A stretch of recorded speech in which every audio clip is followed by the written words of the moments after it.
जब समस्याओं की वजह समझ लेंगे तो उनका समाधान आसान हो जाएगा।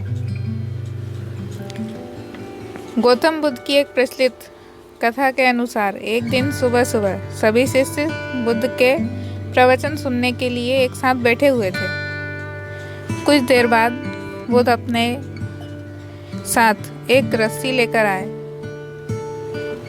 उन्होंने के हाथ में रस्सी देखकर सभी शिष्यों को हैरानी हुई। बुद्ध अपने आसन पर बैठे और उन्होंने रस्सी में एक के बाद एक 3 गांठ बांध दी। इसके बाद उन्होंने शिष्यों से पूछा कि क्या ये वही रस्सी है जो गांठ बांधने से पहले थी। इस प्रश्न के जवाब में एक शिष्य ने कहा, इसका उत्तर थोड़ा मुश्किल है। ये हमारे देखने के तरीके पर निर्भर करता है। एक तरह से तो रस्सी वही है, इसमें कोई बदलाव नहीं है। एक अन्य शिष्य ने कहा कि अब इसमें 3 गांठें लगी हुई हैं, जो कि पहले रस्सी में नहीं थी। इसे बदला हुआ भी कह सकते हैं।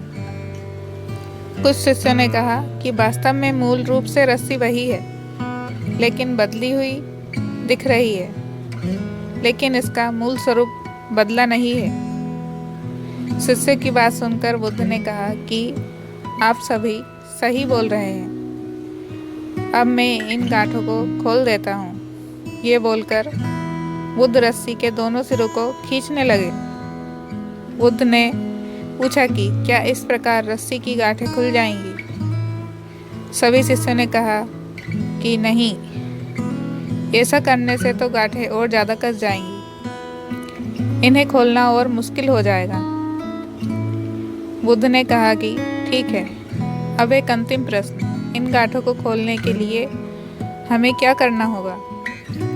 शिष्य ने कहा कि हमें इन गांठों को ध्यान से देखना होगा, जिससे हम जान सकें कि इन्हें कैसे लगाया गया है। इसके बाद हम गांठें आसानी से खोल सकते हैं।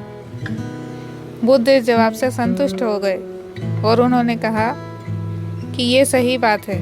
हम परेशानियों में फंसे रहते हैं और बिना कारण जाने ही उनका हल खोजने लगते हैं, जबकि हमें पहले समस्याओं के मूल को समझना होगा। जब समस्याओं की वजह समझ आ जाएगी तो उन्हें सुलझाना बहुत ही आसान हो सकता है। मेहनत, लगन और त्याग वो कठिन रास्ता है जो व्यक्ति को महानता की ऊंचाइयों तक ले जाता है। जो आनंद शांत रहने में है, वो शिकायत करने में नहीं। बुद्धि तो संदेह करती है, भरोसा केवल हृदय जानता है। बुद्धि, बल और विवेक को एक साथ प्रयोग करने पर सफलता का मिलना तय है। आपकी क्षमता याचना ही आपको करुणामय बनाती है। जो स्त्री को नहीं समझ सकता, वह भेद भी नहीं समझ सकता। ईश्वर का सबसे सुंदर शास्त्र नारी है।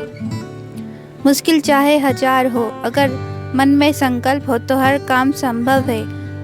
सब एक साथ नहीं रहता। कभी शीशे से पत्थर भी टूटता है, जिसे कोई तोड़ ना पाया उसे वक्त तोड़ता है। मित्र रखो तो कर्ण के जैसा, जो अपने मित्र के लिए प्राण भी ले सके और दे भी सके। तृष्णा के पीछे जितना भागोगे, अपने सुख से उतने ही वंचित रहोगे। निर्जन स्थान पर ध्यान धरने से सुखद अनुभूति मिलती है। जिसके हृदय में स्नेह, करुणा, संवेदना जिंदा है, वह मन पवित्र और तन शुभ होता है। अधिक घृणा ही अंधकार को पैदा करती है। जो अपनी प्रबल इच्छाओं पर विजय प्राप्त कर लेता है, उसके जीवन में तनिक भी भय का स्थान नहीं रहता।